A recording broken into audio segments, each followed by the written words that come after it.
The Wowie Jam has just passed. Game Jam! Boy, that was different. The theme was Collaborate with AI. and instead of going for a simple idea like someone should, I decided to test myself by building out a bunch of different intricate systems. Not the smartest use of my time, the game idea is as follows. You are tasked with taking a goblin through a forest to go get his gold. Along the way, you'll fight the forest creatures who've stolen his gold.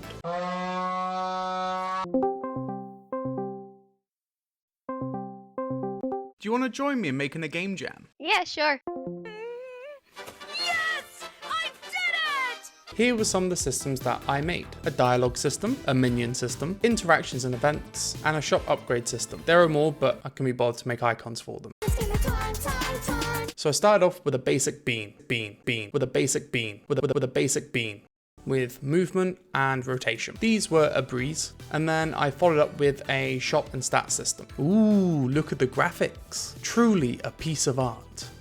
The shop allows me to upgrade basic stats like your health, your attack, the amount of gold you make, and your movement speed. Defense, I'm too good for that. I'm a pro gamer. Once the shop was working, I need to work on the health system. I've recently been playing a lot of A Link to the Past. I really want to try recreate that kind of health system, but without the half hearts part. So I made my masterpiece and implemented the visuals. Once my hearts were actually in place, I needed the bean to not look quite like a bean, so I turned to Cinti Studios. I got the Knights package that's been sat in my Humble Bundle forever, and I added in the Knight character. He's just standing there, menacingly! Once I had my character in place, it was time to look at movement again. I can't have a player running around like this in a 360 sort of way. So I'm building out a twin stick game. That means the character moves using WASD, but then also the mouse indicates which direction you're facing. It'd look a bit weird if the character was running forwards but moving backwards. So to fix it, I had two animations, one running forwards and one of walking backwards, but that doesn't actually solve the problem. I needed to check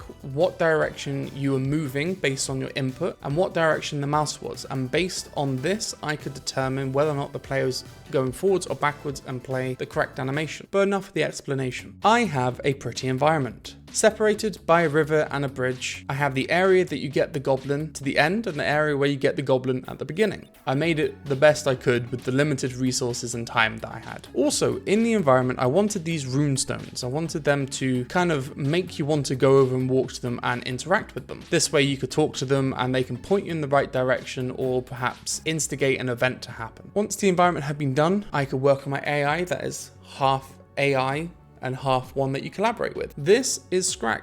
He's a treasure goblin and he loves money. I take the money! I want to be able to control Scrag by right-clicking, pretty much sending him to wherever I go. And if I'm not right-clicking, he just comes back to me. Now what's this? Is this my list of to-dos after 2 days? Well, I had a fair amount of this planned, but not a lot of time to do it all. Once Scrag had kind of been added, I got bored of programming. After I was done with Scrag and implementing him, I started working on UI. Now I have a friend called Lee who, as earlier shown, has joined me and she handles the UI for the game. Now my hearts look extra professional. I then created my own 3D coin and I implemented it, and now we have a little currency for the goblin to collect and for you to spend. Look at him go, or at least trying to. With Scrag done and dusted, I next needed enemies, something for me to fight whilst Scrag was off collecting money. Yeah, he's not the most evil looking thing, but he's got to do. He can idle, he can move, and he can attack. Every enemy has a state controller which controls, are they walking, are they idle, are they in range to attack? How do they do this? When do they stop doing this? Now that I have enemies, Lee checked in again with more UI, this time for the dialogue box. We then brainstormed for about an hour on how the game should end. I wanted to set up a system which we could reward the player for getting to the end of each one to get a key. To use the keys, you go to the center and this will have a cage in which I have modeled, and then I implemented it. This brought me to my last 3 hours. In the end, I implemented a new enemy, the girthy rabbit. I didn't have enough time to double check everything that I wanted to, but it's a game jam, it's fine. And here was the finished game.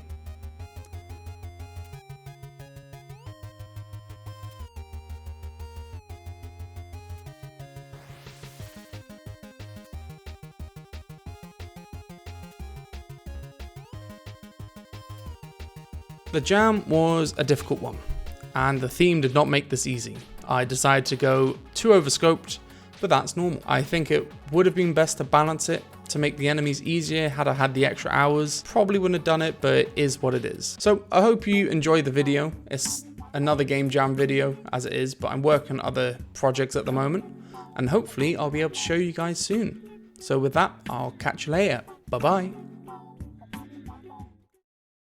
So I started off with a basic bean, with a basic bean.